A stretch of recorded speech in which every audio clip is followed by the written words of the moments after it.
10 minute में 50 खबरें।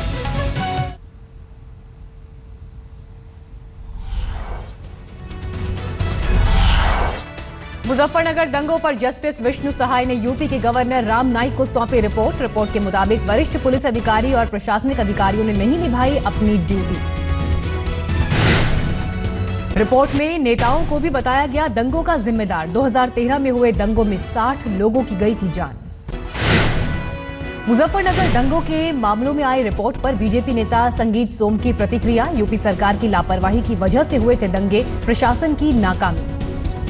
बगैर इजाजत रैली के बाद लापता हुए हार्दिक पटेल के वकील की याचिका पर सुनवाई। पुलिस पर सादी वर्दी में बंदूक की नोक पर अगवा करने का आरोप। आंदोलन खत्म करने की दे रहे थे धमकी।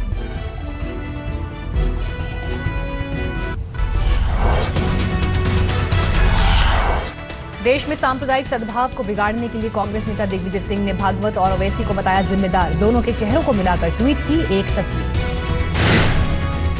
भागवत के साथ तुलना करने को लेकर ट्वीट की गई तस्वीर पर भड़के ओवैसी। मुसलमानों की भावनाओं का दिग्विजय सिंह ने किया अपमान।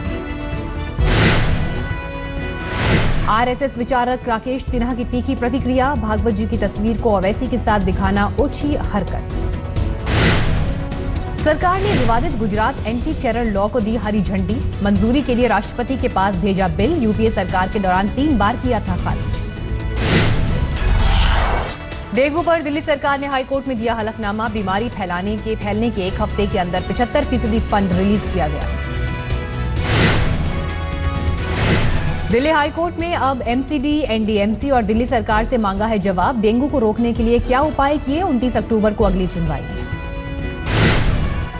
दिल्ली के मुख्यमंत्री अरविंद केजरीवाल के घर पार्टी की राष्ट्रीय कार्यकारिणी की बैठक। सोमनाथ के मुद्दे पर भी चर्चा की उम्मीद। गिरफ्तारी से बचकर भाग रहे सोमनाथ भारती पर सख्त हुई दिल्ली सरकार। खिड़की एक्सटेंशन मामले में सोमनाथ भारती के खिलाफ केस चलाने की इजाजत दी। गिरफ्तारी से बचने के लिए दिल्ली के पूर्व कानून मंत्री सोमनाथ भारती का आखिरी दांव। सुप्रीम कोर्ट में लगाई जमानत की अर्जी। व्यापम घोटाले पर सीबीआई की कार्रवाई तेज। उत्तर प्रदेश और मध्य प्रदेश में 40 जगह पर छापेमारी। राहुल गांधी 6 और 7 अक्टूबर को करेंगे कर्नाटक दौरा। मांड्या में गन्ना किसानों से मुलाकात और हावेरी में पदयात्रा का कार्यक्रम। फिल्म स्टार संजय दत्त पर जस्टिस काटजू की याचिका को महाराष्ट्र गवर्नर ने किया खारिज। जेल की सजा खत्म करने के लिए की गई थी अपील। प्रधानमंत्री मोदी के आध्यात्मिक गुरु स्वामी दयानंद सरस्वती का निधन। बुधवार रात ऋषिकेश के आश्रम में ली आखिरी सांस। आज अंतिम दर्शन के लिए आश्रम में रखा गया स्वामी दयानंद सरस्वती का पार्थिव शरीर। अपने गुरु के निधन को प्रधानमंत्री ने बताया निजी नुकसान। ट्विटर पर लिखा, ज्ञान, अध्यात्म और सेवा के पावर हाउस थे स्वामी दयानंद सरस्वती।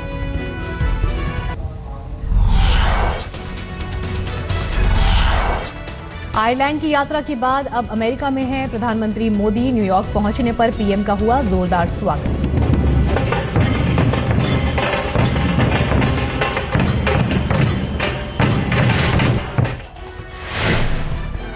भारतीय समय के मुताबिक तड़के 4:30 बजे न्यूयॉर्क पहुंचे मोदी। मोदी की यात्रा को लेकर लोगों में गजब का जोश। न्यूयॉर्क में रंग बिरंगे परिधान में मोदी के स्वागत के लिए सड़कों पर दिखे लोग। ढोल नगाड़ों के साथ पीएम का स्वागत।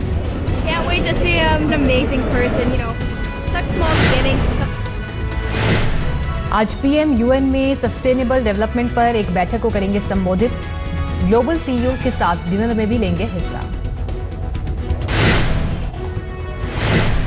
न्यूयॉर्क में 2 दिन बिताने के बाद 26 सितंबर को कैलिफोर्निया जाएंगे पीएम। 27 को फेसबुक और गूगल के हेडक्वार्टर जाने का भी कार्यक्रम।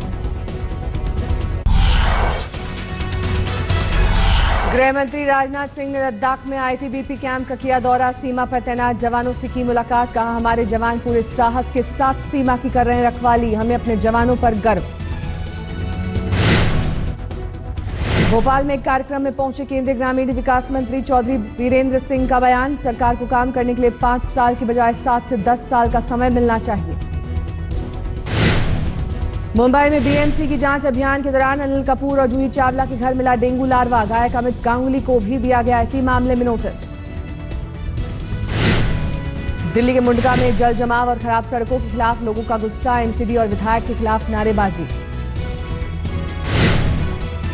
दिल्ली के मजनू का टीला, 2 गुटों में झड़प और तोड़फोड़, पथराव के बाद पुलिस की तैनाती।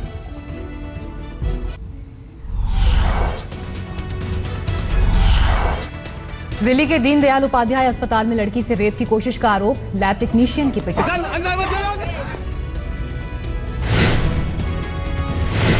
पटना स्टेशन और महावीर मंदिर को सीरियल बम ब्लास्ट से उड़ाने की धमकी, पुलिस और रेलवे पुलिस की तैनाती। पश्चिम बंगाल के दुर्गापुर में डेंगू के 6 संदिग्ध मरीज अस्पताल में भर्ती, टेस्ट के लिए सैंपल भेजे गए।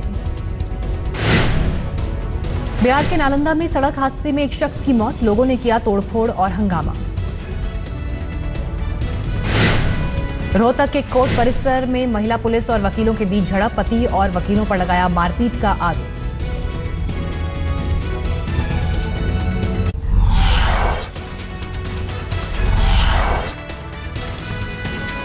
मराठी फिल्म कोर्ट इस साल ऑस्कर की लिस्ट में शामिल, पीके, बजरंगी भाईजान और बाहुबली जैसी बड़ी फिल्मों को पीछे छोड़ा। इंडिया टुडे ग्रुप की पत्रिका बिजनेस टुडे की ओर से small and medium enterprises award समारोह का आयोजन, केंद्रीय मंत्री कलराज मिश्र ने विजेताओं को दिए अवार्ड। दिल्ली में एलीट मॉडल लुक इंडिया 2015 के फिनाले का आयोजन, विजेता को एलीट वर्ल्ड फिनाले में भारत का प्रतिनिधित्व करने का मिलेगा मौका, कॉस्मोपॉलिटन मैगजीन में भी मिलेगी जगह। अंधेरी के राजा के दरबार में प्रसाद के रूप में चढ़ा दुनिया का सबसे बड़ा लड्डू, अभिनेत्री शिल्पा शेट्टी ने भी बप्पा का लिया आशीर्वाद। बिटिया को साथ लेकर सिद्धिविनायक के दरबार में पहुंची ऐश्वर्या राय बच्चन, परिवार भी था साथ। बड़े पर्दे पर जल्द ही आने वाली ऐश्वर्या की नई फिल्म जज्बा।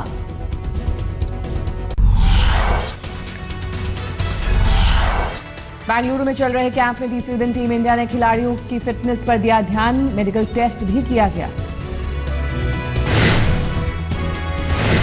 आज तक के कैमरे में कैद हुई अमित मिश्रा की 6 मिस्ट्री गेंद, दक्षिण अफ्रीका को पीटने के लिए अमित ने किया है जात।